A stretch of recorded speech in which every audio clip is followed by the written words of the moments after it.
Assalamualaikum warahmatullahi wabarakatuh. Bismillah, alhamdulillah, wassalatu wassalamu ala rasulillah, la hawla wa la quwata illa billah, amma ba'du. Hari ini, pertemuan untuk kali ini kita akan membahas tentang ilmu fawatihus suwar. Ilmu fawatihus suwar. Dalam pembahasan ini, yang pertama kita akan membahas tentang definisi apa itu fawatihus suwar. Secara bahasa, fawatihus suwar berasal dari kata fatahah. Fatahah, fatihun, pembuka. Jamaknya fawatihun, pembuka-pembuka. Suar, suar jamak dari suratun, surat. Surat dalam Al-Quran. Fawatihus suar secara bahasa maknanya adalah pembukaan-pembukaan surat dalam Al-Quran. Secara harfiah, secara istilah bisa dimaknai bahwa fawatihus suwar itu adalah ilmu yang membahas tentang pembuka-pembuka surat dalam Al-Quran. Ada beberapa bentuk macam awalan surat, pembuka surat dalam Al-Quran. Tapi yang paling terkenal adalah awalan yang diawali pembukaan surat Al-Quran yang di surah Al-Quran yang diawali dengan huruf-huruf hijaiyah yang hanya diawali dengan huruf-huruf berupa huruf hijaiyah, bisa satu huruf saja, ada yang dua huruf, ada yang tiga huruf, ada yang empat huruf, ada yang lima huruf. Contoh nun, ada lagi alif lam mim, kemudian juga ada alif lam mim ro. Itu adalah huruf-huruf muqatta'ah, pembuka surat yang diawali dengan huruf-huruf disebut dengan huruf muqatta'ah.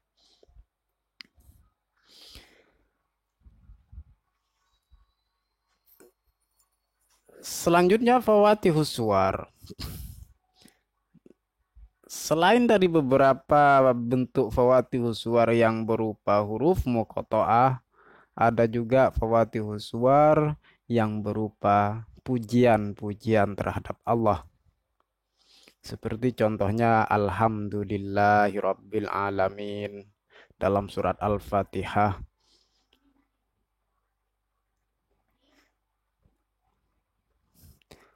atau Sabbahalillahi ma fis samawati wa ma fil ard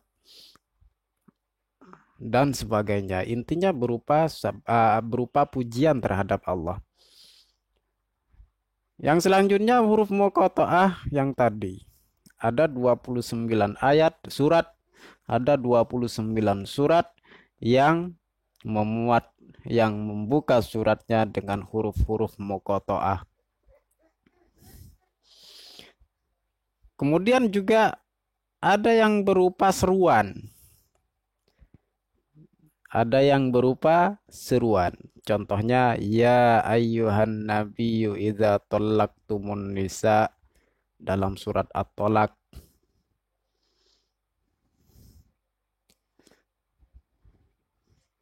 Dan sebagainya. Kemudian ada berupa kalimat-kalimat berita atau jumlah khabariyah. Jumlah khabariyah. Jumlah khabariyah yang terdapat dalam 23 surat.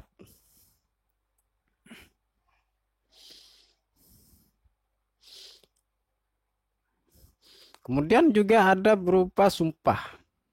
Kata-kata sumpah yang terdapat dalam 15 surat. Contohnya wadduha, demi duha, waktu duha. Walaili, demi malam. Wasyamsi waduhaha, demi matahari dan waktu duha. Itu adalah contoh-contoh dari pembukaan surat yang berupa sumpah.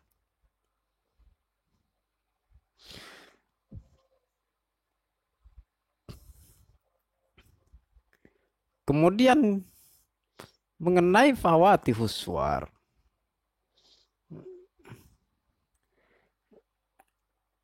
para ulama dalam menyikapi fawatihus suwar yang berupa huruf muqatta'ah, yang berupa huruf-huruf yang terpotong, berbeda pendapat. Kalau ulama salaf menyatakan bahwa kalimat ayat-ayat tasbih atau yang berupa huruf-huruf muqatta'ah itu merupakan bagian dari ayat-ayat mutasyabih.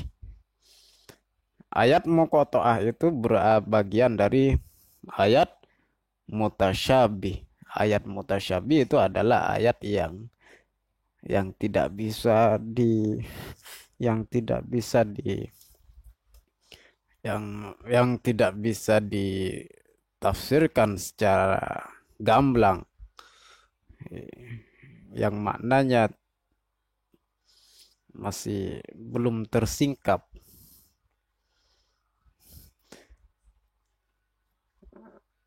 Ayat muqatta'ah atau yang berada yang merupakan ayat mutasyabih itu sudah tersusun sejak zaman azali.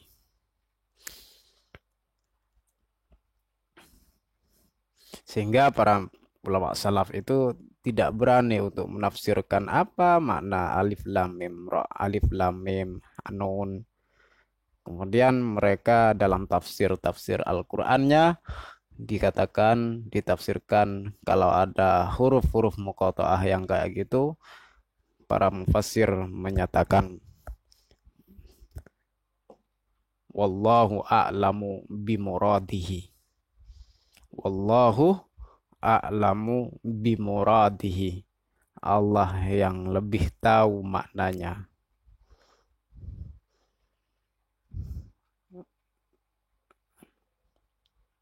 Sebagaimana yang dikatakan oleh Ali bin Abi Thalib, sesungguhnya bagi tiap-tiap kitab ada saripatinya. Saripati Al-Quran ini adalah huruf-huruf hijaiyah. Kemudian dari Abu Bakar As-Siddiq, di tiap-tiap kita ada rahasianya. Rahasia Al-Quran ada pada permulaan surat. Ini adalah pendapat para ulama salaf, ulama terdahulu mengenai fawatihus suwar yang berupa huruf muqatta'ah. Selanjutnya, kalau kita rinci satu-satu, kalau kita klasifikasi mengenai fawatihus suwar ini, ada beberapa pendapat para ulama.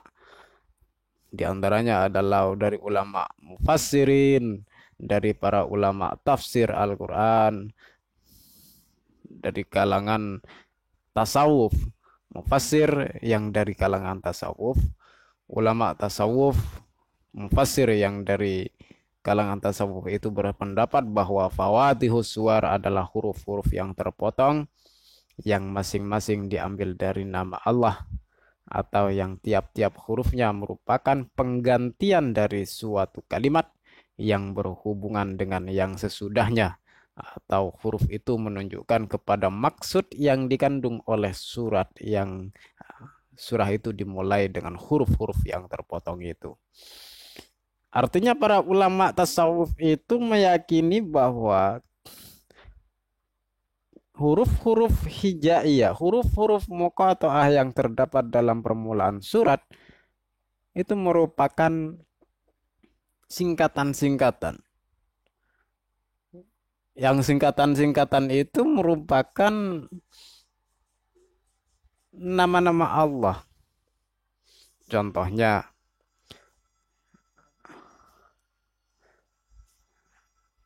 alif lam mim. Alif lam mim.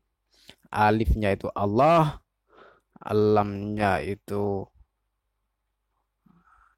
al-alim, mimnya itu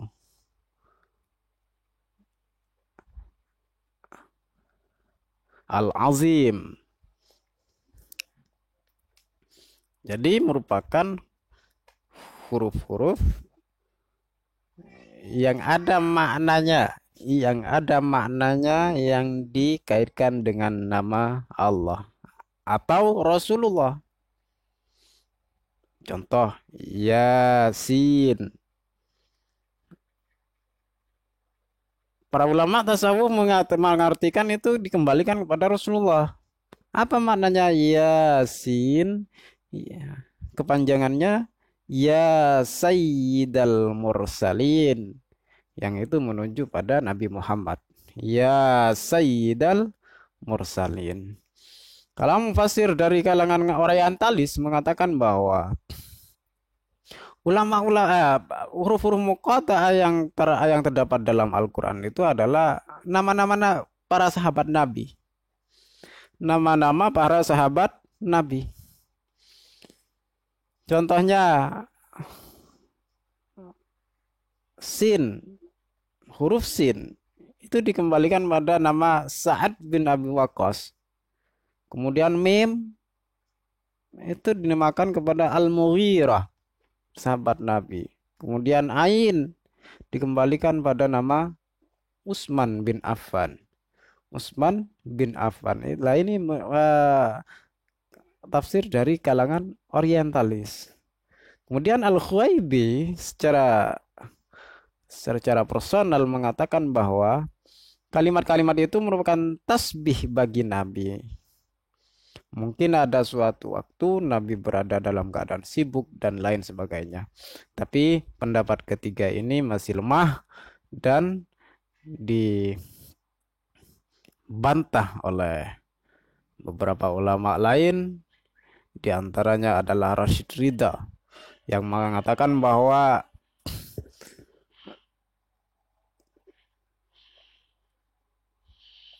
Nabi dalam mendapatkan wahyu dari Allah, diturunkan wahyu oleh Allah, itu dalam keadaan sadar. Jadi tidak mungkin menurut Rashid Ridha Nabi kemudian melafalkan kata-kata yang kemudian berbentuk huruf-huruf.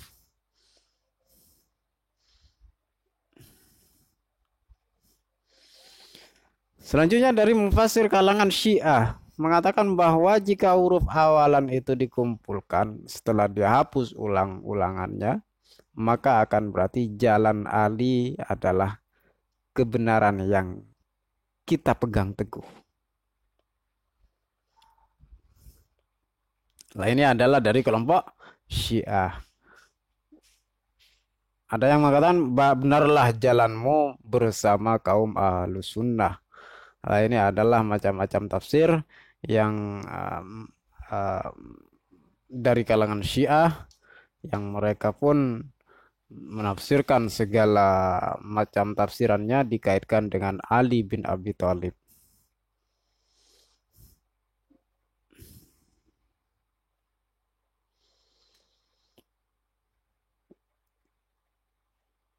Yang paling penting dalam Fawatihus Suwar itu adalah yang berupa kata-kata muqatta'ah, yang berupa huruf-huruf muqatta'ah.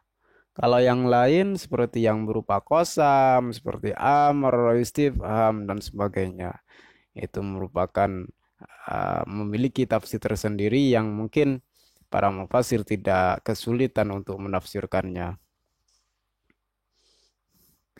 Jadi sampai sekarang huruf muqatta'ah yang terdapat dalam awalan surat-surat Al-Quran itu belum ada yang mampu menafsirkannya secara jelas, secara rinci, secara diterima oleh kalangan intelektual Islam, kalangan ulama-ulama mufassirin. Tidak ada yang kemudian bisa secara utuh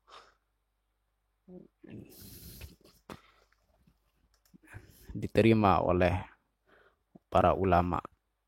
Jadi kalau seumpamanya ada di antara kalian yang kemudian mampu menafsirkan ayat-ayat yang berupa huruf-huruf muqatta'ah itu, maka pastilah kalian itu adalah orang yang hebat bisa mengalahkan para ulama terdahulu.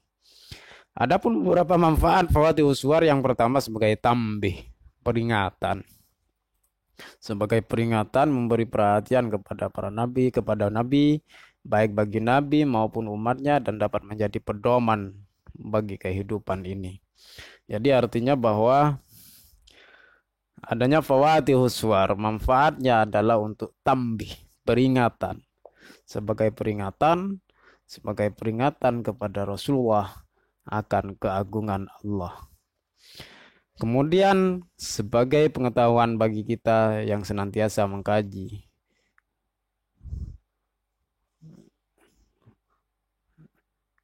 bahwa Al-Quran, yang terdapat kandungan-kandungan Al-Quran itu merupakan rahasia-rahasia Allah yang tidak dapat mengetahuinya, kita tidak dapat mengetahuinya. Dengan menurunkan ayat yang berupa huruf muqatta'ah itu, Allah ingin menunjukkan bahwa inilah aku, kata Allah, yang maha segala maha, yang di atas segala maha, yang segalanya adalah milikku, kata Allah. Kalian manusia itu tidak ada apa-apanya dibanding aku, kata Allah. Inilah aku. Saya turunkan ayat Al-Quran yang berupa huruf muqatta'ah. Silakan ditafsiri kalau ada yang tahu. Dan sampai sekarang manusia tidak mampu yang kemudian menafsirkan ayat yang diturunkan oleh Allah 14 abad tahun yang lalu itu. Sampai sekarang belum ada yang kemudian secara gamblang, secara diterima, secara ilmiah, oleh para ulama mufassirin yang mampu menafsirkan ayat-ayat muqatta'ah. Itu adalah menunjukkan bahwa Allah ingin menunjukkan keagungannya. Allah ingin menunjukkan kebesarannya di hadapan manusia. Yang ketiga, sebagai motivasi untuk selalu mencari ilmu dan mendekatkan diri kepada Allah. Artinya ketika ada permasalahan, ketika Allah memberikan masalah ini, silakan tafsirkan. Maka secara tidak langsung kita termotivasi untuk selalu belajar, untuk selalu mengkaji ini apa. Maka kita akan selalu semakin termotivasi untuk mencari ilmu. Kemudian untuk menghilangkan keraguan terhadap Al-Quran, terutama bagi kaum muslim yang masih lemah imannya, Allah menurunkan bahasa-bahasa Al-Quran yang bermacam-macam bentuknya. Di antaranya ada huruf muqatta'ah. Berupa huruf muqatta'ah itu adalah untuk semakin memperteguh iman umat Islam bahwa Al-Quran itu adalah memang dari Allah. Karena ketidakmampuan mereka untuk menafsirkannya, sehingga mereka mengakui bahwa ini memang dari Allah, sehingga iman mereka, umat Islam kita itu semakin teguh kepada Allah. Sekian, terima kasih. Semoga bermanfaat. Untuk minggu depan kita UTS. UTS-nya adalah, silakan simak soalnya ini. UTS-nya adalah membuat resume dari materi kuliah yang selama ini saya sampaikan di video ini, di video YouTube, mulai dari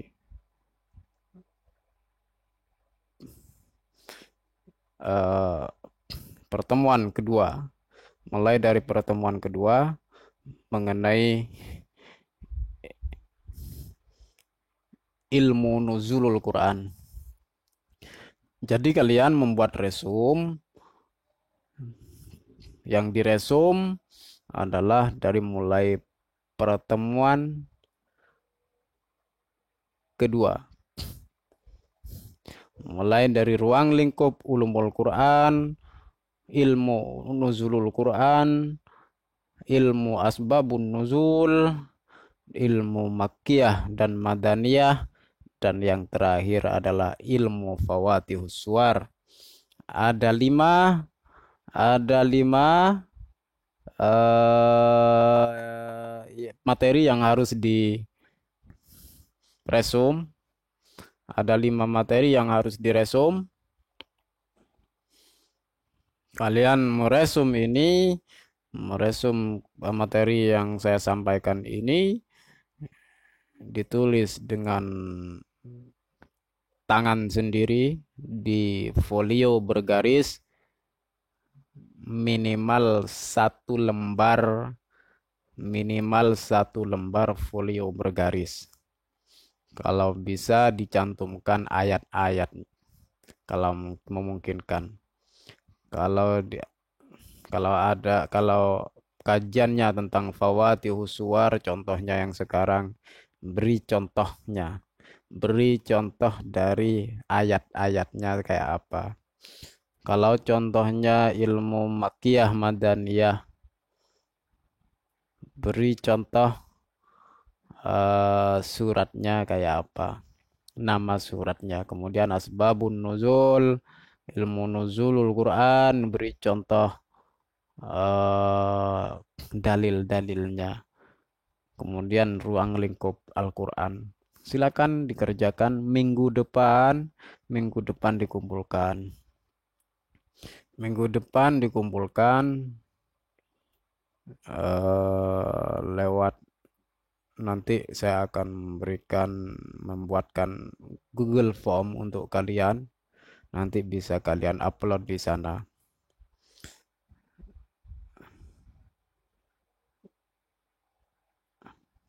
Saya ralat bahwa materi yang harus diresum mulai dari pertemuan ketiga. Mulai pertemuan ketiga saja. Ilmu nuzulul Quran, ilmu asbabun nuzul, ilmu makkiyah dan madaniyah, dan ilmu fawatihus suwar.